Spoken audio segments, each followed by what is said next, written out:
How are you doing? So don't mind my egg-shaped head today, but I wanted to talk to you guys about relationships. So this is part one, and I'll be doing part two, which is more deeper into more like examples, more questions that people have asked me, and have my personal experience. But this is the overall kind of like guidelines of a healthy relationship, what makes a healthy relationship, how to talk to your partner about things, communication is key, and also consent. So, consent.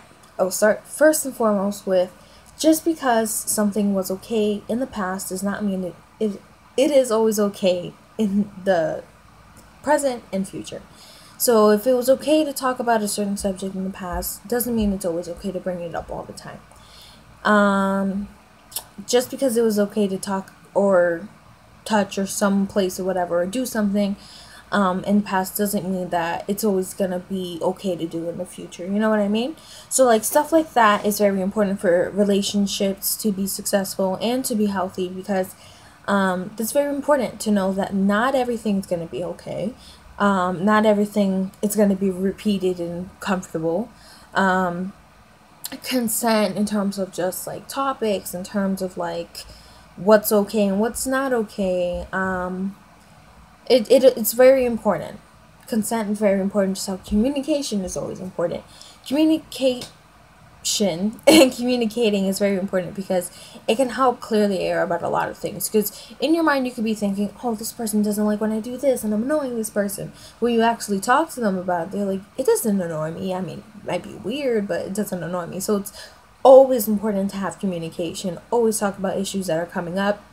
And that's how you will save time and energy and your emotions, if you understand exactly what's going on and how you can fix it and how you can work on it as well. So you always have to have communication. Healthy relationships overall is, like I said, consent, communication, making sure that you are very respectful to one another. I mean, I'm not always saying you have to be like, hi, young gentleman, how are you? Like, not like that. Just making sure that you can make jokes and you can have fun and play around, but you're not, permanently damaging them to the point where they feel very unsafe, they have a very unhealthy thoughts about themselves. That's not healthy. You want the person you're with to feel happy that you're with them and happy of being around you and things like that. You do not want to damage them that way. It's not a good feeling for anybody.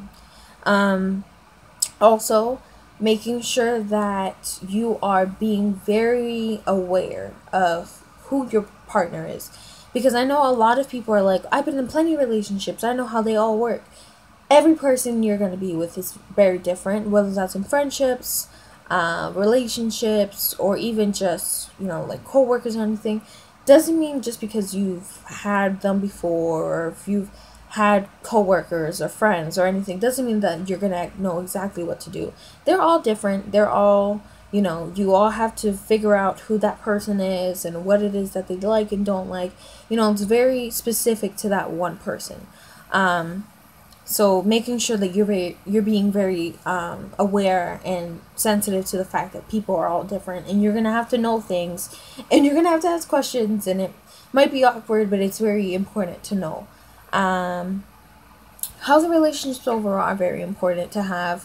I feel like the basis of a good relationship is definitely the compatibility, I guess. Is like, you don't want to be around someone or be with someone that you have nothing to talk about, like, at all. Like, that kind of relationship, I feel, is very uncomfortable for a lot of people. It's like you don't really have anything to talk about. You're not really...